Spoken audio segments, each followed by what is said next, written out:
So I'm Sara, I'm a mum, a farmer, and I'm founder of Tumptonics and our own brand product, Solo. And we're based here on our family farm in the Usk Valley in the beautiful Monmouthshire Hills. And I was on a mission to find a way to keep our family farm sustainable for generations to come.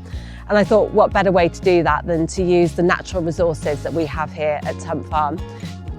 So we set about a long project, 3 years of building our own production unit, putting in a canning machine and producing our own brand drink, Solo, named after my children, Sunny and Lottie, as well as contract canning and producing white label products for our customers, food and drink businesses of all sizes across Wales and beyond.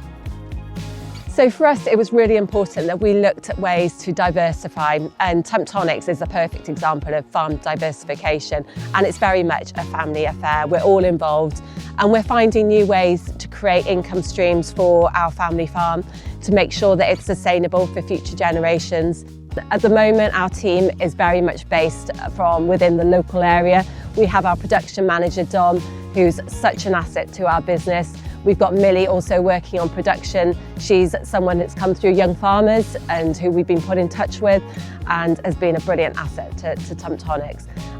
So we were introduced to Cywain and I had the opportunity to work with Lucy, my regional growth manager, and she's been with us at Tumptonics on every step of the journey, whether it be being at the end of the phone when we've needed some support on something, putting us in touch with a fantastic mentor or suggesting training courses to go on. It's really difficult to measure the level of support because it's helped us in so many different ways, whether it be peer-to-peer support, it be branding and grant support through design work that we've been involved in. Everything that's happened has really made us feel like we are part of a network and we're supported on this journey.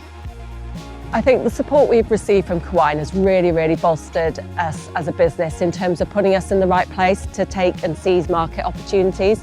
We secured our first major listing with the Ascona Group, so we're in 17 stores in Wales, 1 in Bristol, and much of that was down to the support that we'd been given through Cywain in terms of getting us ready and fit for market opportunities.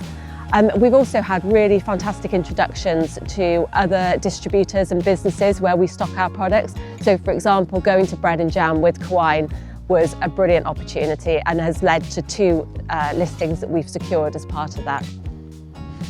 So we're really early in our journey and we are really happy to have been selected as a rising star at this year's Blast Cymru event. And we're hoping that'll lead to even further opportunities. At the moment, our customer base is very much focused in South Wales. We're branching out into Bristol and the Southwest, but we see some really exciting opportunities ahead for Solo and for Tumptonics. So our business is founded on our family's support, both my family and Mark's family, and everything we do is for the next generation. It's about creating a sustainable farm for the future. That's what this farm diversification project is all about. I want my children, Lottie and Sunny, to be proud of what we're creating, and I think it's something that we can all see a future in. So we're supporting a number of initiatives which allow us to do that, whether that be working with local primary schools, supporting charities or grassroots supports. It's something that's really important that we build on a circularity of what we do and create products with purpose. It's been a long journey from 3 years ago when we had the idea to actually building the production unit ourselves, self-funding everything that we've done. It wouldn't have been possible without the support of Cywain because that's helped us, give us the confidence, give us the skills and give us the tools to be able to do that alongside the build and putting the business in place. I think in Wales we are really fortunate that we have this fantastic network of support, that if you can access that, you really will thrive, whether it be Cywain or the other support that we've received, for example, through the Helix programme, through the Welsh Government's Trade Development Team, or through Food and Drink Skills Wales. It has been absolutely fantastic. And if you're a food and drink business looking to set up in Wales, I'd really highly recommend reaching out to those fantastic organisations. My vision for the future is that we will employ as many local people as we can, and our long-term vision is one that supports local and gives back to the local community.